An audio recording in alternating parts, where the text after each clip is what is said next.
Hey guys, it's Anthony. Wanted to make a video, which will probably be long and rambling like most of my videos, but hopefully we'll have some good information to capture what I've learned about making best SFIC keys on a Framon.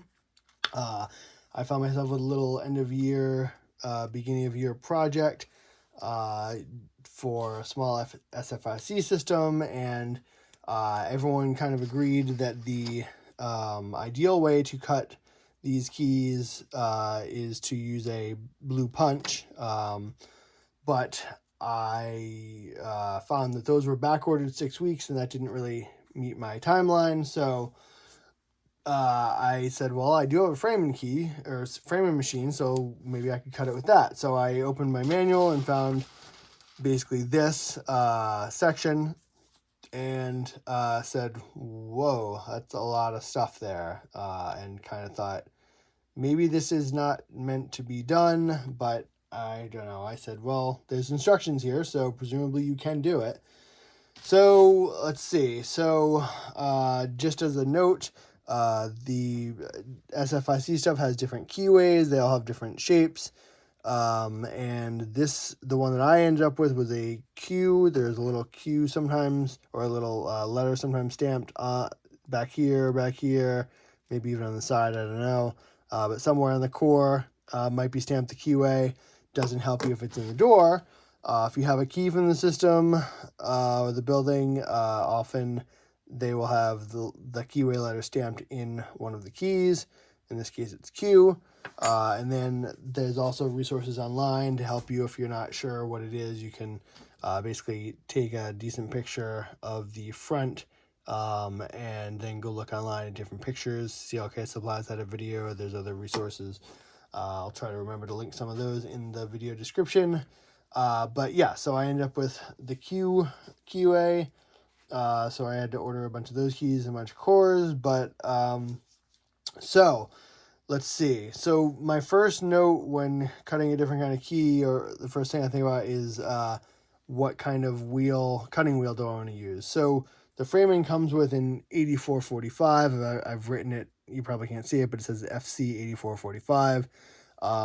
That describes so basically when you have a cutting wheel, you have there's the angle of these two things. I think that's the angle if it was extended. The standard one is 84 degrees, and then the other part is the width of the root here. So the standard cutting wheel is FC 8445. So it's the way the frame part numbers work for those is 84 is the angle, and then 45 is 0.045 inches is the width. So the ideal cutter wheel for SFIC is 9054, but you'd have to go buy that, and then it would take time to arrive, yada yada. So ideally we would have 90 degrees and 0.054 width, which is why it says widen cuts to 0.054 over here. So what you can do is you could actually widen, well, it says widen the cuts. You can move the wheel back and forth using the left and right dial here, so that you're cutting sideways, which is not ideal, because, oops, there's a little magnet. It's not ideal because I think the wheel is only intended to be cutting kind of the center part. So when you start cutting sideways, you're kind of stressing a part of the wheel that's not really meant for that. And they tell you not to do it, but then they also tell you to widen the cuts. So I don't know, I guess you use whatever you have at hand, but it will wear out your wheel faster to do it that way. But you know, you got to do what you have to do, I guess. The other thing is that these best keys are usually nickel silver. You can buy them in brass, but my understanding is that most of the time they come pre-stamped with duplication prohibited and nickel silver, because these are used in high use environments. That's once you start seeing, you know, the figure 8 for the SFIC cores, you'll start seeing it everywhere. So because it's meant for a high use environment like a college or university or a school or an office building or something like that, an institutional environment, that's why these are made of like more durable material, and also why they have so many cuts is so that usually those types of places have like a master key system of some kind. So having at least 6 or 7 cuts does allow more complexity with the master keying. So anyway, so the first thing for me is the wheel, but I didn't have a 9054.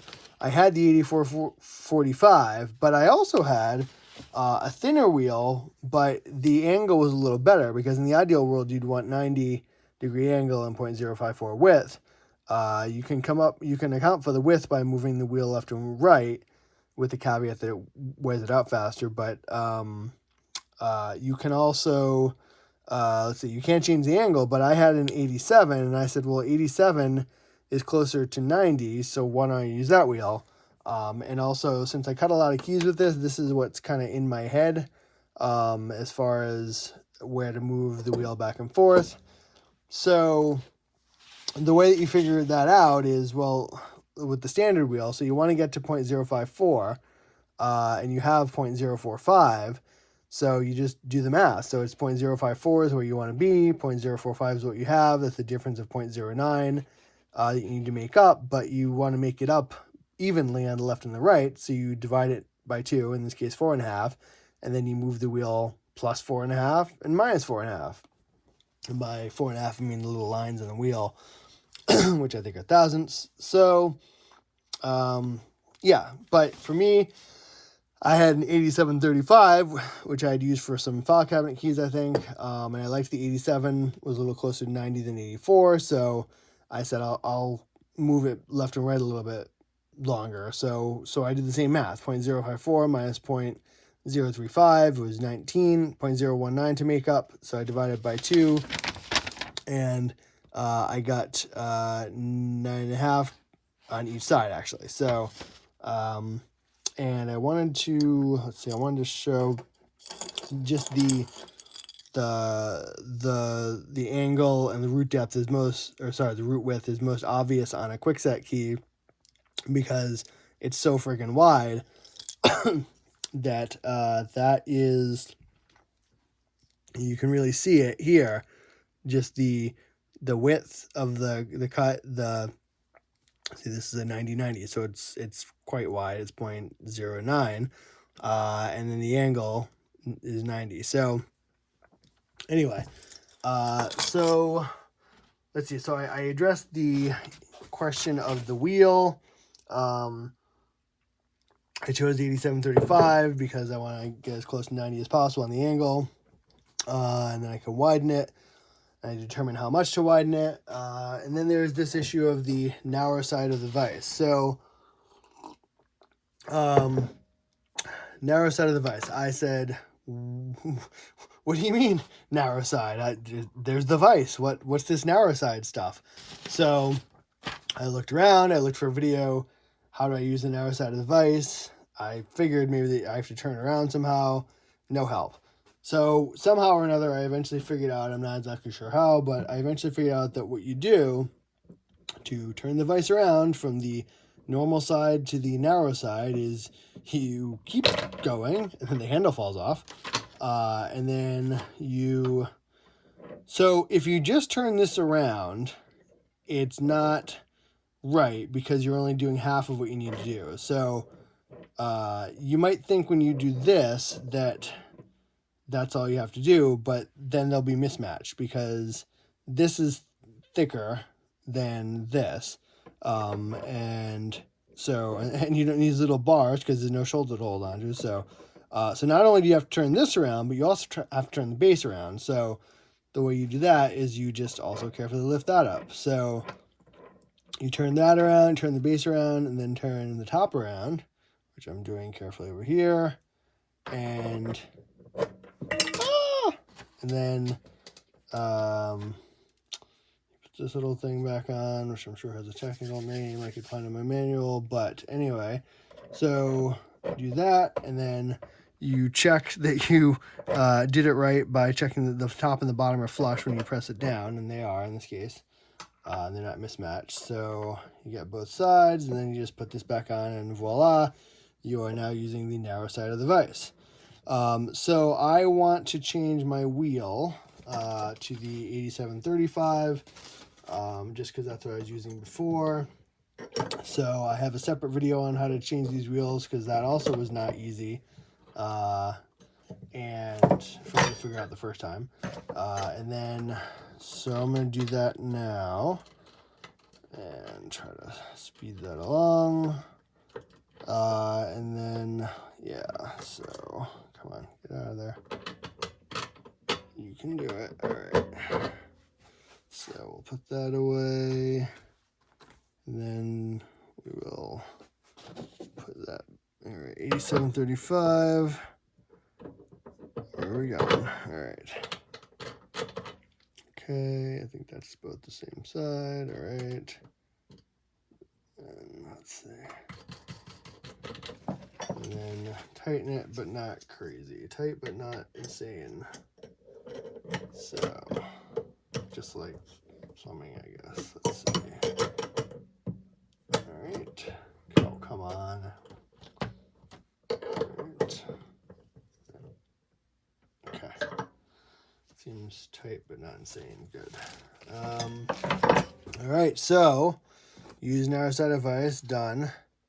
Best spacing clip. What the hell is that? So, after a little bit of research, I found this Chinese throwing star in my little Ziploc bag of stuff that I got with the Framon, and there was a page in the manual which said what each one of these little sides is, but the little nose for this little guy is the best spacing clip. So what that does is that allows you to position the key correctly, because there's no shoulder for this little bar to grab onto on the vise. So what you do is you put this thing facing this way into the vise, and you hold it kind of between the jaws. So the jaws have to be open. So I think I've tightened it, so it needs to be open.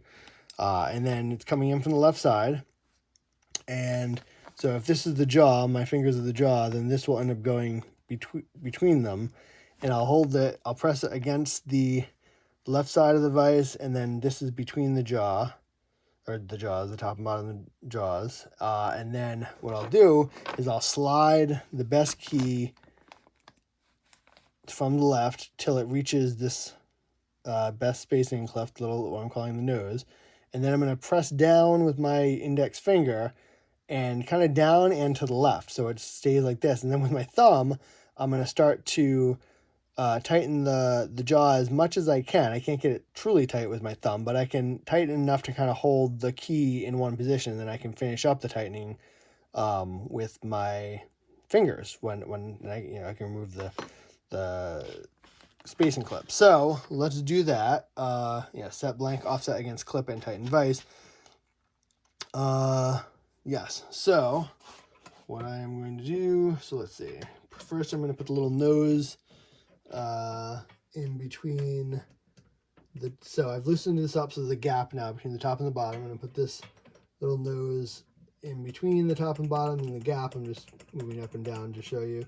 And then I'm holding it, I'm pressing it sort of to the camera, like, so I'm coming in from the left and I'm pressing it. It doesn't have to be hard, but firmly against the left side of the vise. So the vise has to be wide enough to allow this to move freely, but not, super wide, so it falls out, and not super tight. So just kind of, so now I'm gonna, all right, so I'm pressing in with the spacing clip on the left, and I am moving the key here, and now I'm looking at it, looks even, and I know you can't see my arm is in the way, sorry, but I'm just describing it. And then I'm going to slowly with my thumb, okay, all right, so now it's as good as it can be. I'm going to tighten it up a fair amount, because using the thin side of the vise, I kind of feel like this has got to be somewhat tight. I mean, again, not insane, ludicrous levels of tightness, but, pretty tight. And so then what I would say, so I've put in the spacing block, for number 2. Now, I didn't used to use the spacing blocks that often. Cutting a lot of these keys, I've come to rely on a little bit more. I still always, judge my left-right position, or x-axis, with this dial. So I always get it to the number it's supposed to be. But you can go a lot faster if you kind of get to the rough neighborhood of where you're supposed to be by going with the lines on the spacing blocks. So anyway, all right, so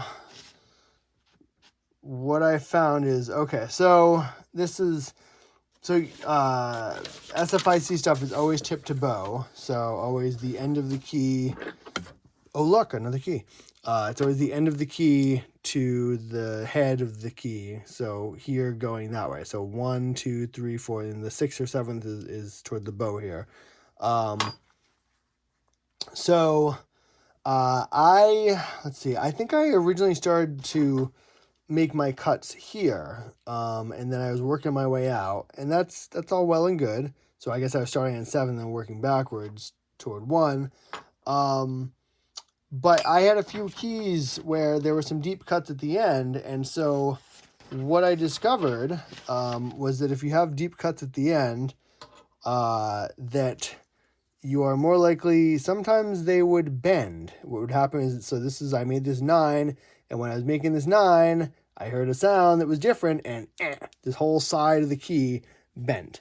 And that's because the key was weak, because I had made cuts along the way. I don't know if you can see that, but it is, yeah, it looks a little wonky. It's not supposed to be like that.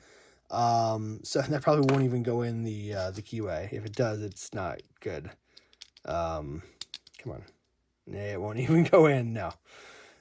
So yeah, that's not supposed to happen. This is a blank that goes in. But so I said, well, first of all, when I'm making these deep cuts, I got to go slow. So I always have my heart in my hand and am going really slow when I make the 9 cuts, or the 8s or 7s, I guess, 6 maybe. But especially toward the end, yeah, not really crazy about that. So I actually keep these keys around as a reminder to, hey, dummy, go slow, because it's not supposed to look like that. The other thing I did was I started to work from tip to bow.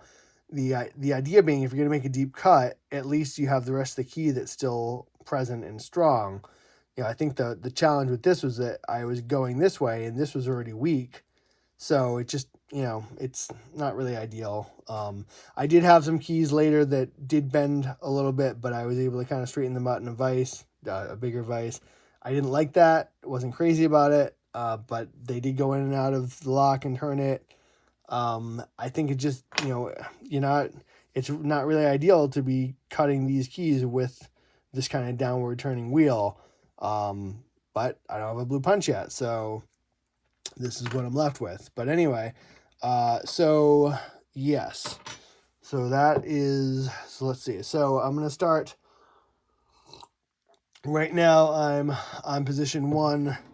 What you might think of as position 1, it's really position 7 for best keys, but it's all the way on the left in the spacing block. But I actually want to go all the way to the end. So if this is 1, 2, 3, 4, 5, 6, 7, I want to go all the way to this 1. So that is what I'm going to do. Yeah, and whenever I write the bidding, I always write tip and bow, like just obsessively. It's just better to do it that way, and just, it's better to write it a few extra times than cut a key backwards. So anyway, behold my very small mountain of shaving. So I want to go to the other end. So what I found is, so the spacing block has 6 tick marks. Fortunately, the way this works is that these all end in zeros, so I very quickly realized, like, 0, 0, 50, 0, 0, and because this wheel on the framing is 50, it's always on 0 when you're where you should be. So that kind of made it somewhat easy. So this has 6 tick marks, and then it says 150. So I basically go to 6, and then I go 1, 2, 3, and the little thing ends up kind of between the 1 and the 5 on the spacing block, which you can't see, I know, but trust me. So, all right, so let's see. So I've moved it to what we would normally think of as, let's see. Well, anyway, you would normally think of it as position 1, but in this case, it's 7. I'm just going to cut one key. This is for my next video. So I'm going to cut a 2, you can't see, can you see that? 2, 5, 3, 9, 4, 5, 0. Whenever I see the 9, I go, ugh. But this might not be so bad because it's surrounded by a 3 and a 4, so there's still some material left on the key.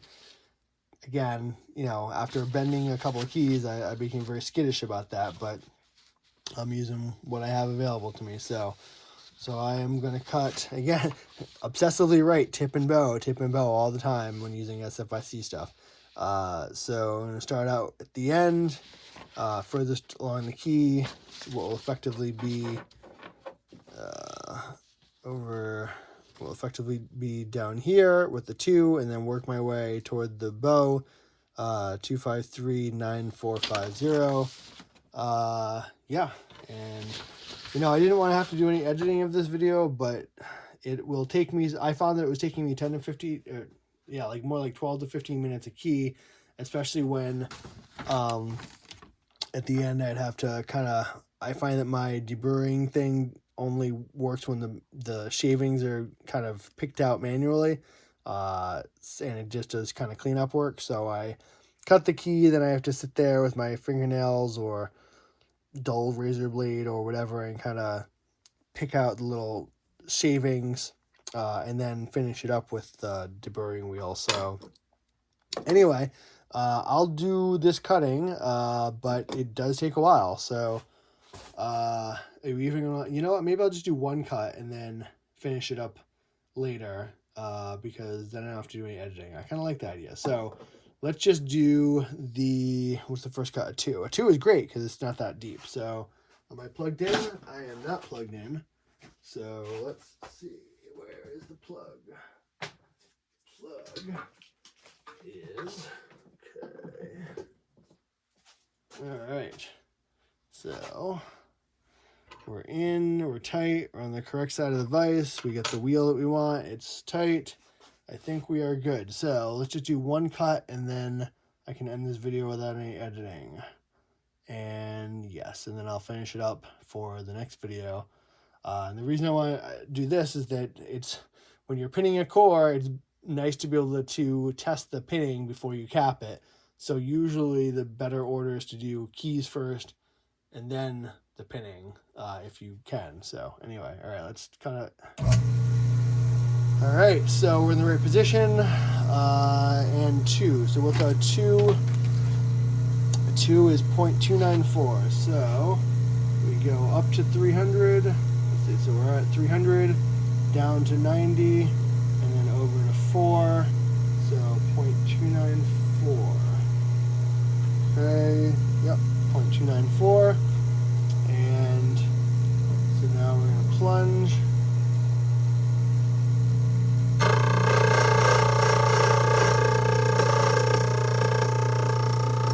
Good. A 2 isn't very deep. All right, now we get to roll it or widen the cuts, as they say. So remember from my little calculation sheet, it's plus and minus 9.5. So that's kind of what I bend, but plus and minus 9.5. And oh, after mentioning eye protection, I forgot it. So let's get some eye protection on.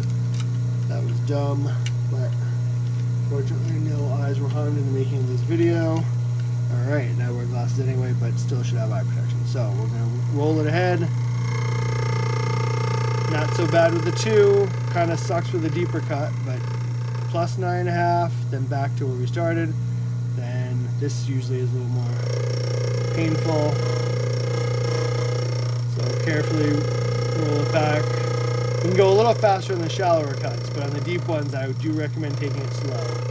And then we're done. And then we move to the next position, so you gotta roll it back. So roll, get to about the right spot on the spacing block, and then dial it in.